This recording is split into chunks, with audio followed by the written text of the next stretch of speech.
Hola, ¿qué tal?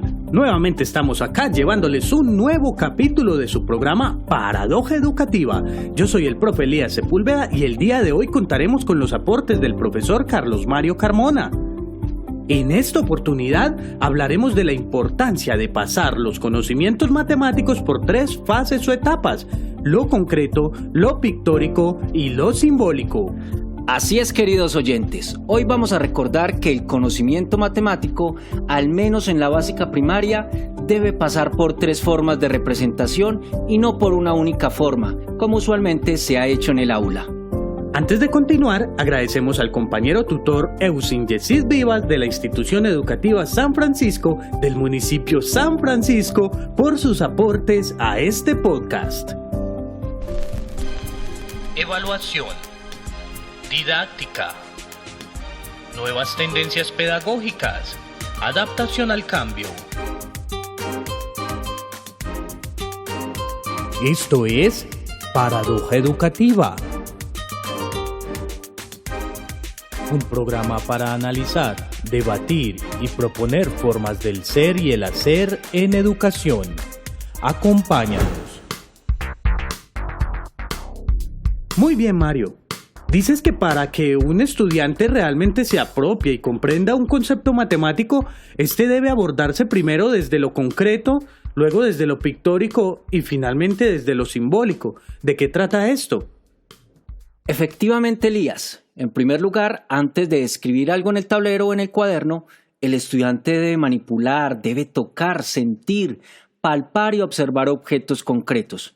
Una vez lo haya manipulado lo suficiente, con la ayuda de nosotros los maestros, se da paso o se continúa con una fase de representación pictórica, es decir, a través de dibujos, formas o recursos similares, el estudiante representa esa experiencia concreta. Por último, cuando el estudiante haya entendido el concepto desde lo concreto y lo pictórico, recomendamos dar paso a la representación simbólica, que sería la representación con números y símbolos matemáticos. Vamos a ilustrar todo lo anterior con un ejemplo, abordando un tópico generativo como lo son, por ejemplo, los problemas de la estructura multiplicativa. Primero, el estudiante podrá representar una situación, manipulando el material base 10 o empacando semillas o usando el ábaco. Luego, sugerimos representar con dibujos la misma situación basándose en lo realizado con el material concreto. Y finalmente, los estudiantes y los maestros podrán pasar al algoritmo, es decir, la multiplicación o su inversa, si así lo requiere la situación. Muy interesante todo lo que nos cuentas, pero además noto que haces mucho énfasis en seguir ese orden. Primero concreto, luego pictórico y finalmente simbólico. ¿Acaso cómo se abordan usualmente los conocimientos matemáticos en el aula de clase? Sí, Elías, es muy común que en la escuela se deje de lado el trabajo con el material concreto y las representaciones pictóricas, dibujos o esquemas, para ir directamente a lo simbólico, es decir, la representación con números y símbolos matemáticos. La utilización del material concreto asegura o impulsa en el estudiante la construcción de la representación mental de ese objeto matemático abstracto. Agregaremos otro ejemplo. Es común que para enseñar el número 1, los profesores lo primero que hacemos es escribir el número 1 en el tablero, esto es, el símbolo del 1, y luego pedimos a los estudiantes escribir lo mismo y hacer una plana del 1 para que no la olviden. Otro ejemplo podría ser que normalmente cuando enseñamos a dividir, lo primero que hacemos es representar el símbolo de la división. Definimos sus términos y explicamos en el tablero el paso a paso de cómo hacer la operación. Lo mismo ocurre cuando abordamos las fracciones. Empezamos escribiendo fraccionarios en el tablero, señalamos sus partes y lo que indica cada una de ellas. Luego enseñamos a sumar, restar, multiplicar y dividir con este tipo de números. Y así lo hacemos con muchos de los conceptos matemáticos que trabajamos en el aula. Como vemos, en estos ejemplos empezamos la enseñanza de estos conceptos abstractos con una representación simbólica y dejamos de lado o ignoramos la oportunidad de construir el concepto a partir del material concreto y desde una representación pictórica.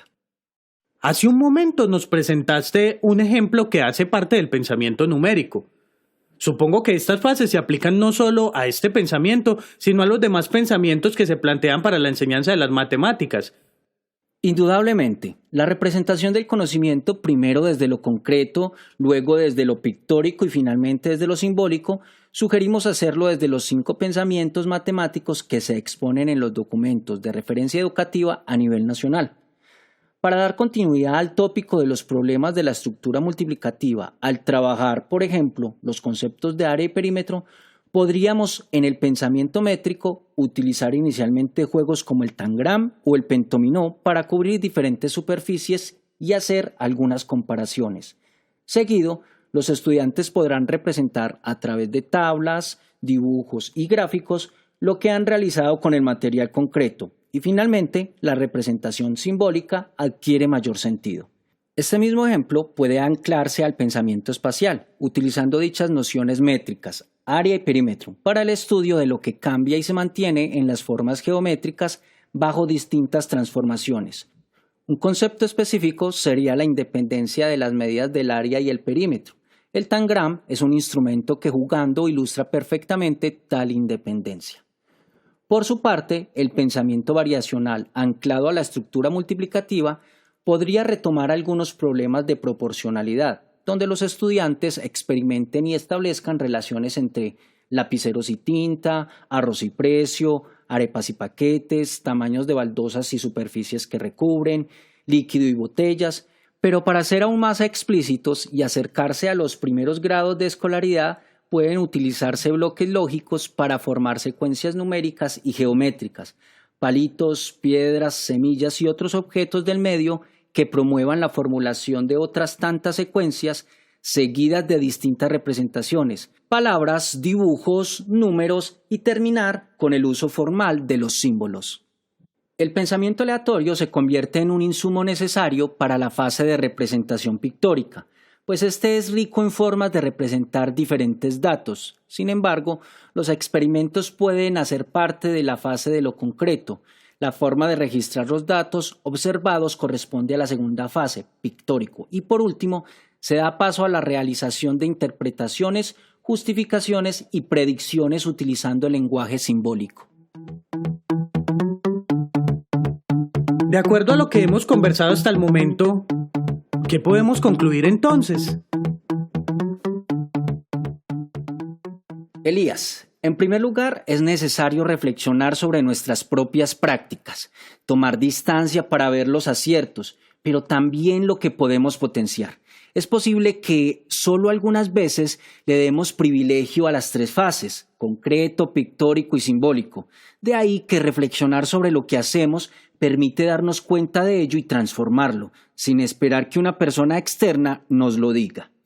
En segundo lugar, debemos garantizar que todo concepto pase primero por lo concreto, que implica la experimentación, la manipulación, el contacto con materiales didácticos o del medio. Luego, por lo pictórico, representar el nuevo conocimiento a través de dibujos, esquemas, tablas y finalmente avanzar a lo simbólico, a una forma de representación abstracta que no requiera de objetos concretos ni de dibujos. En tercer lugar, es necesario seguir estas fases para garantizar que el estudiante pueda apropiarse de los conceptos, ya que a veces saben, por ejemplo, sumar fracciones heterogéneas, pero no saben qué representa una fracción. En este orden de ideas, el pasar por estas 3 formas de representación permite que el estudiante relacione ese conocimiento con la vida cotidiana, sea capaz de resolver diversas situaciones problema y pueda crear una o varias representaciones mentales del objeto matemático. En síntesis, estaremos apostándole a una enseñanza que avanza de la reproducción a una que permite relacionar lo que se aprende en la escuela con lo que ocurre por fuera de ella. Finalmente, cabe anotar que estas 3 formas de representación podrían enriquecer las didácticas de las demás áreas, al permitir abordar de manera procesual los elementos abstractos de las ciencias y algunos fenómenos sociales. Bueno, el día de hoy hablamos un poco sobre las 3 fases o etapas por las que debe pasar el conocimiento matemático y el conocimiento en general. Esperamos que las ideas planteadas en este podcast contribuyan a la transformación de tus prácticas de enseñanza si eres profe o si eres padre de familia, que puedas ampliar más tu visión de la forma como pretendemos enseñar en la escuela. Recuerden que el día de hoy los acompañamos el profesor Elías Sepúlveda, el profe Carlos Mario Carmona y en la producción la comunidad de aprendizaje de docentes tutores del suroeste de Antioquia en el marco del programa Todos a Aprender del Ministerio de Educación Nacional de Colombia. Nos veremos pronto. Hasta la próxima.